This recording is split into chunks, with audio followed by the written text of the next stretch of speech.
Welcome to Muslim Apologetics Australia. In this video, we're going to be discussing the latest attack in Syria, which led to the death of dozens and dozens of people. These are children, men, women, due to the chemical attack by what is alleged to be from the Assad forces. As you can see, horrible. A man holding his two children where he has to bury them alive to this tragic event. Now, I'm going to discuss who is actually behind this chemical attack and give you my arguments, and you can be the judge. Now, I want you to understand that I am narrating this from an unbiased position. I do not support ISIS. I do not support any of the rebel groups. I don't know them. I do not support Assad at all. And I don't support Hezbollah or any of the groups. So I'm looking at this video and looking at the arguments and looking at both sides of the arguments. I've come up to the conclusion that yes, Assad is at fault and Assad was behind the chemical attack.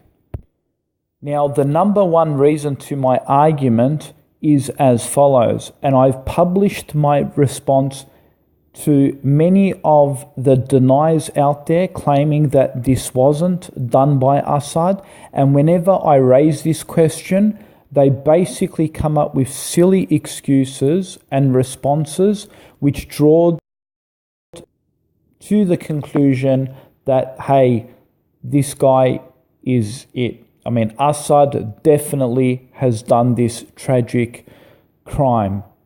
So here is my argument. My argument is this. In the last 6 or 7 years since this war has been continuing, there has been approximately 2 to 3 chemical attacks. And at every chemical attack, never once are the Assad forces being the victims of this. At all events, it is the Syrian people and the rebels who are being killed due to the chemical attacks. It's never an Assad force, a group of soldiers being killed due to the chemical attack. Now, I wonder why that may be. Don't you find it ironic that the pro-Syrian bloggers all over the media who are blaming this on the rebels can't answer this simple question? Why is it that the Assad forces are never killed in this situation? It's always the Syrian people and those who are the same people receiving the barrel bombs from the skies.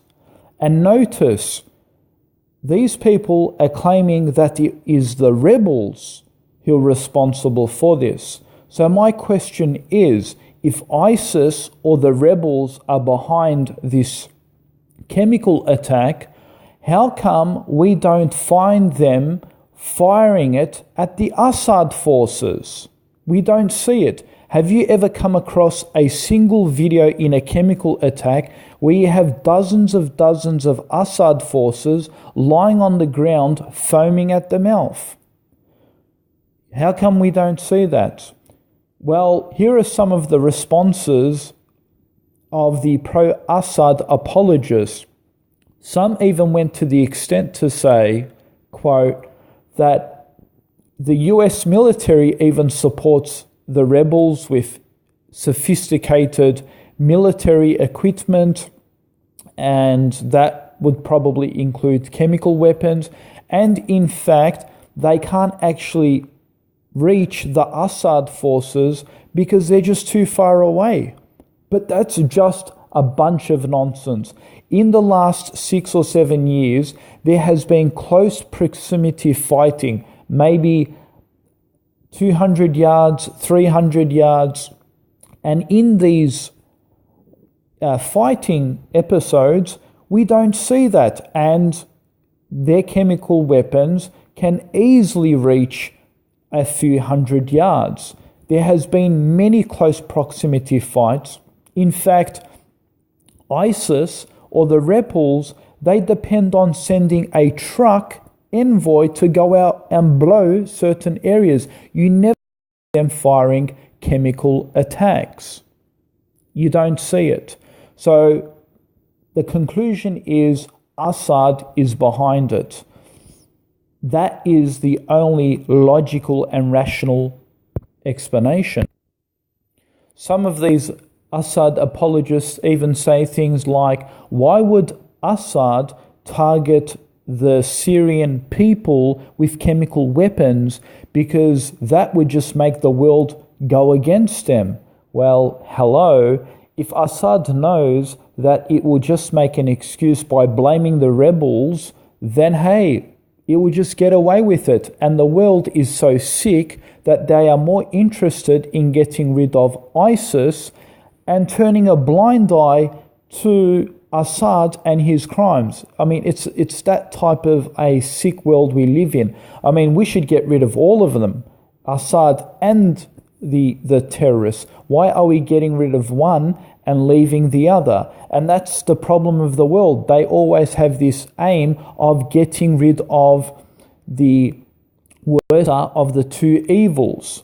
And notice, to deny the crime, they just still want to support Assad in the effect to get rid of ISIS. I mean, that's horrible. I mean, I even heard on the media where someone even wrote something like, hey, those people who are being killed and massacred due to the chemical attack, you know, maybe they were just rebel supporters. Oh yeah, so you're justifying using chemicals on children and so forth as if they're unhuman because they may attach themselves to a certain fraction. I mean, these people are so sick that they can even justify a chemical weapon against defenseless children. Here's another silly argument from Johnny Ibbo, who says, Assad gave all their chemical weapons away to the UN. He says, I think before this war, and he proved he didn't use it and he will never use them. The people just put anything to bullshit and make Assad look back. So this silly guy thinks that Assad gave up all his chemicals back to the UN. And my response to him is, Johnny, Assad didn't buy the chemical weapons from the UN to only give it back. They manufacture it themselves, along with getting it from other sources. By the way, thank you for admitting that Assad had possessions of chemical weapons, which is kind of ironic given the fact that people deny him ever having it in the beginning, which further proves the guy has access to them at will. So please stop the denial nonsense. You remind me of how Israel makes excuses for the war crimes and blames everything on Hamas at will. Here's another desperate person, Muttahar Zaidi, who writes, last time I was framed by America into the chemical attack, not defending him, but what proof do you have that it wasn't ISIS and their allies, and we've just given our proof, and he completely ignores it. He says this wasn't an airstrike, a weapon warehouse for the rebel fighters blew up, so they made up the story. There's actually no evidence of that. Again, he's making blatant lies. He says Syria doesn't have chemical weapons and Russia hasn't carried out any airstrikes on Idlib.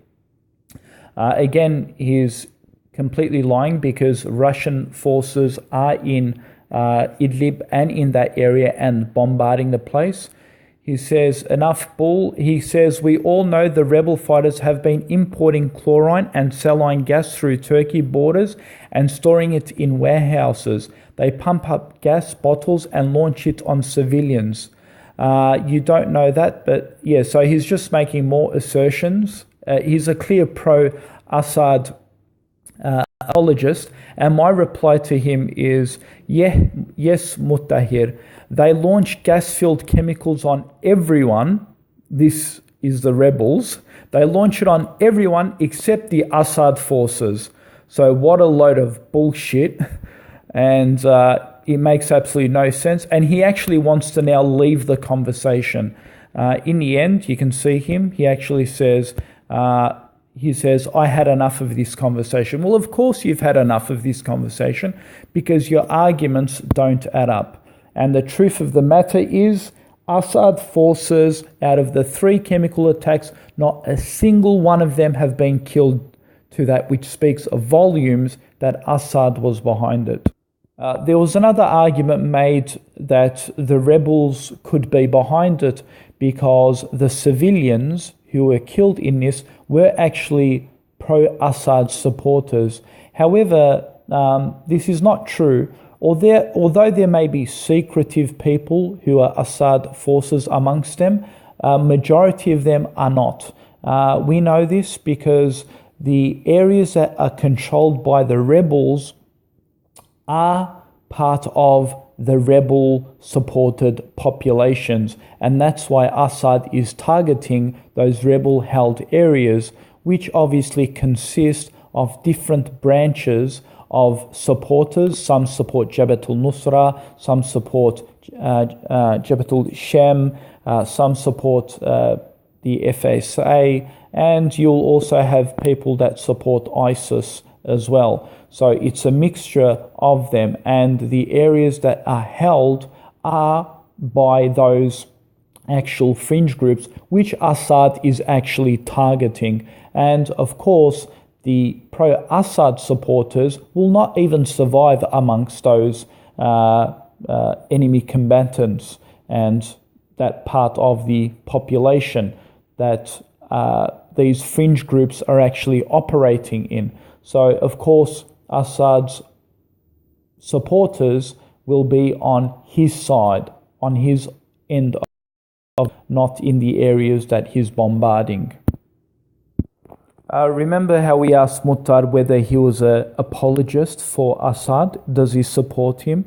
And his response is, no, I don't support Assad, but I hate ISIS and their apologists. Believe me, it's quite overwhelming, and I'm done with this dragged conversation. And my response to him was, so you don't support Assad? That's pretty hard to believe given the fact that you can't even comprehend him being responsible for the crime. Which goes on to speak volumes. And that's the problem. Remember what I said at the beginning of this video? I said that unfortunately people do view Assad evil. They may say they don't support him, but they turn a blind eye only to pick the lesser of the two evils to get rid of Assad and to support any dictatorship or evil man, at least to remove Assad. And they'll turn a blind eye and completely deny the crimes of the lesser of the two evils. It's interesting because they bring up, ISIS beheads people, and he actually posts pictures here.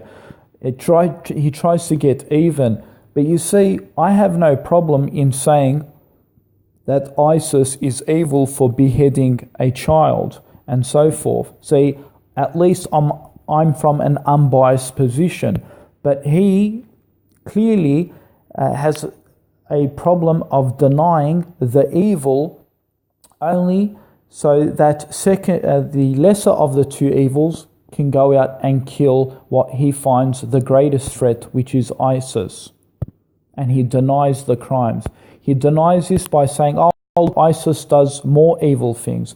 That's besides the point. The point is, from a humanistic point of view, from a point of justice, that no matter who does the crime, we should stand up and point it out and put our biases aside.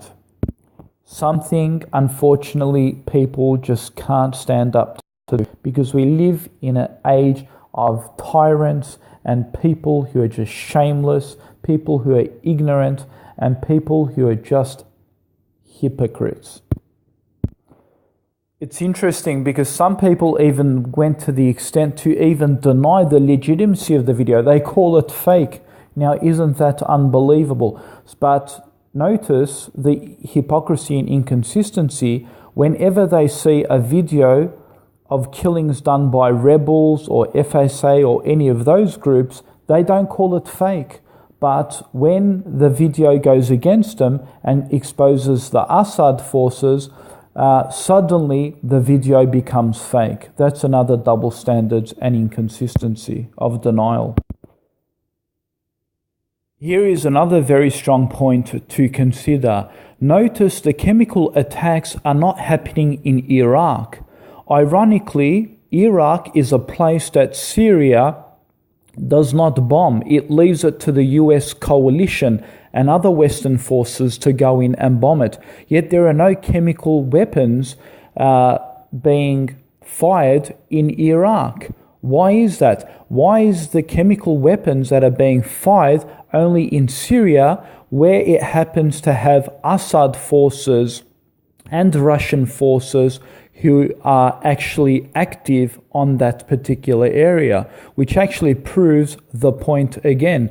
If rebels and ISIS had chemical weapons, we would have seen chemical weapons in Iraq being fired upon the people, and we would see it in Syria. Yet we only see the chemical weapons being fired only in Syria and not in Iraq, which actually proves the point that Assad is responsible for it, and it's not ISIS or the FSA groups or the other fringe groups. And again, folks, don't get me wrong.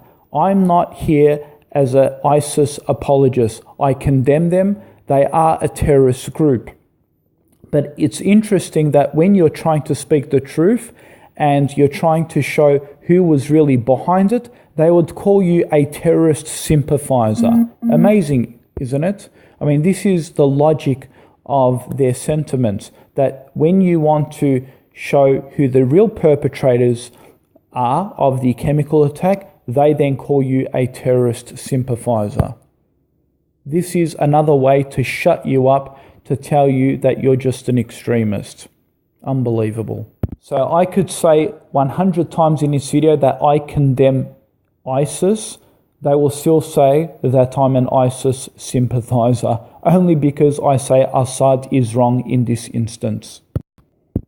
And those who claim that this is fake and a media manipulation from the West, guys, I'm not trying to convince you. Look at the evidence yourself. That's a raw video that has come from the ground of Syria. And it's your objective mind to look at that video and see and listen to the arguments, and you will come to the conclusion, and the only conclusion, that Assad was responsible for this. It is clear and evidence. In fact, if you want to prove me wrong, then show me a single Assad force being killed by this chemical weapon. You will find it none. No soldier in the uniform of Assad has ever been killed to a chemical weapon, and it is only the civilian population who is amongst the rebels and living amongst the fringe groups of the resistance are the people who are being targeted, and not the Assad forces, which absolutely debunks their arguments. There's no way out of it.